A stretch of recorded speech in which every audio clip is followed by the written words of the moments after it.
तो उससे पहले तो कांग्रेस का झंडा राव इंद्रजीत सिंह के घर पर भी था। राव इंद्रजीत सिंह जी ने राजनीतिक कांग्रेस से नहीं की। राव इंद्रजीत सिंह जी के पिताजी हमारे हरिद्वार के पूर्व मुख्यमंत्री राव वीरेंद्र सिंह जी ने कांग्रेस, उस समय कांग्रेस का बहुत बड़ा बोलबाला था। उस समय राव वीरेंद्र सिंह जी ने कांग्रेस से अलग होकर अपनी विशाल हरियाणा पार्टी बनाई। फिर उन्होंने विलय किया। इंदिरा गांधी जी स्वयं रामपुरा हाउस आए तो राव वीरेंद्र सिंह जी ने विलय किया। अच्छा, राव इंद्रजीत सिंह जी ने पहला चुनाव कांग्रेस से नहीं लड़ा। उन्होंने अपनी पार्टी से, हरियाणा विशाल हरियाणा पार्टी से चुनाव लड़ा। उसके बाद राव साहब कांग्रेस में रहे। जब देश हित में जब मोदी जी आए, और मोदी जी के आने से पहले कांग्रेस में भी राव साहब ने आवाज उठाई इस इलाके के लिए। हरियाणा के उस समय मुख्यमंत्री चौधरी भूपेंद्र सिंह हुड्डा का इतना बोलबाला था कि सब कुछ वो रोहतक में लेके जाना चाहते थे, तो राव साहब उस समय आवाज उठाई थी। 2009 के बाद मोदी जी तो 2014 में आए, जब देश हित में, इलाके के हित में, इस हरिद्वार के हित में उन्होंने भारतीय जनता पार्टी। आप ये कह रहे हैं कि भाई इन्होंने कांग्रेस से अपनी राजनीति शुरू नहीं की, तो उन्होंने भी ऐसा कुछ तो नहीं किया। उस समय तो अधिकारी थे ये, कौन? अभय सिंह यादव। नहीं, अभय सिंह जी तो चौटाला में ही तो अधिकारी थे। चौटाला सरकार में तो अधिकारी लगे थे। चुनाव तो नहीं लड़ा उस समय इन्होंने भाई। चुनाव तो टिकट मांगना चाह रहे थे, चौटाला साहब ने टिकट नहीं दी। तो इन्होंने भी तो ऐसे पार्टी बदली जिसकी आप तारीफ कर रहे हैं।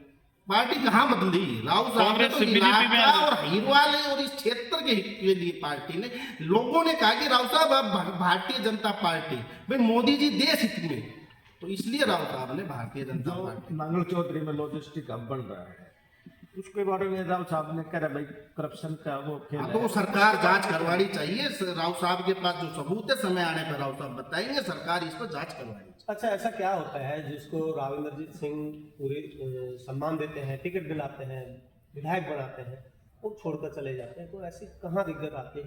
क्योंकि राव साहब ईमानदार, राव साहब ने 5 साल स्वागत, तक तो जितने लोग इनको छोड़ के गए वो सारे करप्ट हैं। वो अपने कुछ भी स्वार्थ में, अपने कुछ भी काम के लिए, अपने कुछ भी करने के लिए गए हैं। मैं उनको करप्ट नहीं बताना चाहता, पर आप कह रहे हैं कि राव साहब ईमानदार हैं, तो नहीं, इसका मतलब जो राव छोड़ साहब के गए वो सारे करप्ट हैं। राव साहब तो ईमानदारी के लिए, राव साहब स्वाभिमान के लिए, राव साहब कहते हैं मेरे इलाके में सेवा करो। कुछ अपना फायदा उठाने के लिए कुछ ऐसे चंद लोग हैं जो चले जाते हैं इसे हरिद्वार को, फिर जाके वहां जाके राव साहब को दूसरे की गोदी में बैठने के बाद वो राव साहब पर पहुंचते हैं।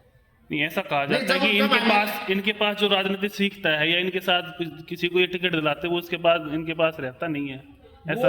वो तो वो लोग बताएंगे ना भाई। टिकट लेने के लिए तो रामपुर हाउस आ जाते हैं, राव साहब के पास आ जाते हैं, राव साहब उनको एमएलए बना देते हैं। आपने ये भी कहा कि अभय सिंह भी वहीं से टिकट लेके आए थे। हाँ, अभय सिंह जी वहीं से टिकट लेके आए। दिनेश जी, ये तो इलाका जानता है। 864 कुछ वोटों से, पूरा ध्यान नहीं है, 800-900 वोटों से जीते थे। राव साहब 4 बार आए थे। ये ऑन रिकॉर्ड है। भरी जनसभा में अभय सिंह जी ने ये कहा था कि राव साहब मैं अपनी चमड़ी, अपने शरीर की चमड़ी से आपके वो मना दूं तो भी मैं आपका एहसान नहीं उतार सकता। आप कह रहे हैं उन्होंने, राव साहब ने अभय सिंह को जिताया, हाँ, तो फिर बिल्कुल 2014 बातें चल रही है कि अभय सिंह जी को हराया भी राव इंद्रजीत नहीं, सिंह। राव वो अपने कारणों की वजह से हारे। राव साहब ने किसी को नहीं हराया। अच्छा दिनेश भाई, ये राव साहब जब चुनाव हारते तो सीताराम जी को 19 में हरा देते, उनका भतीजा चुनाव लड़ रहा है। दिनेश भाई, अभी ये मेरे ख्याल से 38,000 वोटों से सीताराम यादव चुनाव जीते, हाँ जी।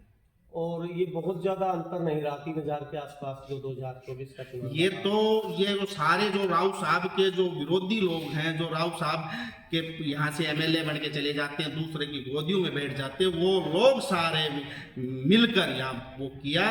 फिर भी हमारी बहन आरती राव, ये जो अटेली के युवा हैं, अटेली की 36 बिरादरी, उन्होंने बहन आरती राव को चुना। ठाकुर रतनलाल ने केस भी कर रखा है, उस पर कार्रवाई भी चल रही है।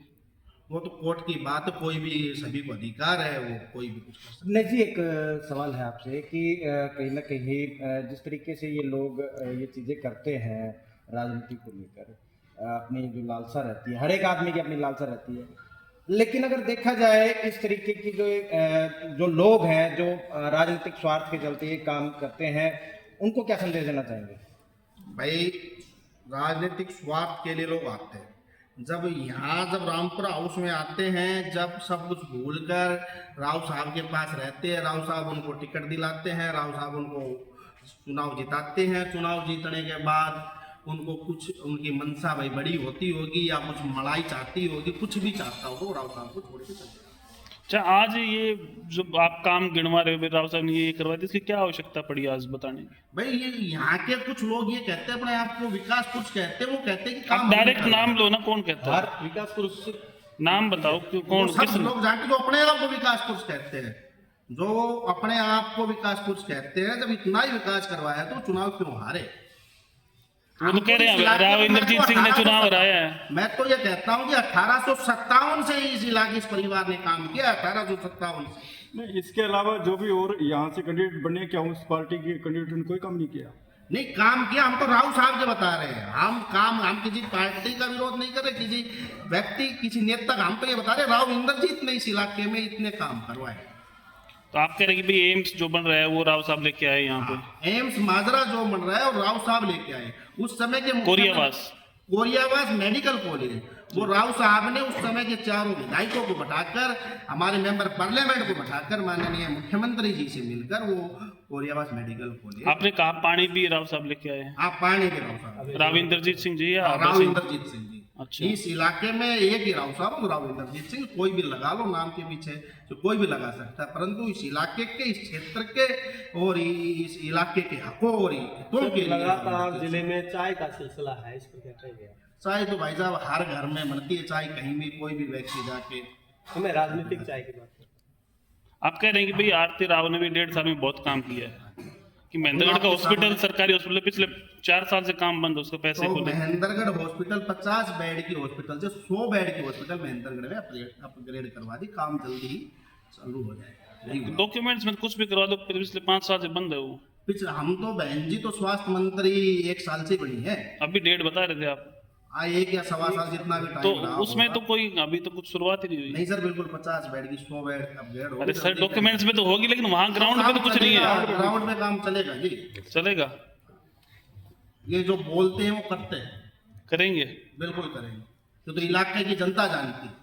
तो ये कहीं ऐसा तो नहीं है कि भाई राव साहब ने कहा हो आपको कि जाके नहीं, वहाँ पे किसी- काम गिनवाओ मेरे? किसी ने मेरे से कुछ नहीं कहा। मैं 10 से 15 दिन ये जब से ये हरियाणा की राजनीति महेंद्रगढ़ जिले की गरमाई हुई है, मैंने सोच समझ कर मैंने पूरा वो करके आप लोगों को बुलाया। ऐसा भी ये कहा जो गया था कि कॉन्फ्रेंस आप रख रहे हैं, ये आपके विचार हैं या किसी मेरे खुद के विचार, आपके निजी विचार हैं? मैं भी अटेली मार्केट कमेटी का चेयरमैन हूँ। भाषण में ऐसा सुनने को मिला था कि भाई राव साहब एक काम तो गिनवा दे, एक भी नहीं करवाया। तो मैंने गिनवा दिए 50 काम, और मैं गिनवाने बैठूं तो राव साहब के कामों की तो एक किताब लिखी जा सकती है। एक किताब लिख सकते हैं।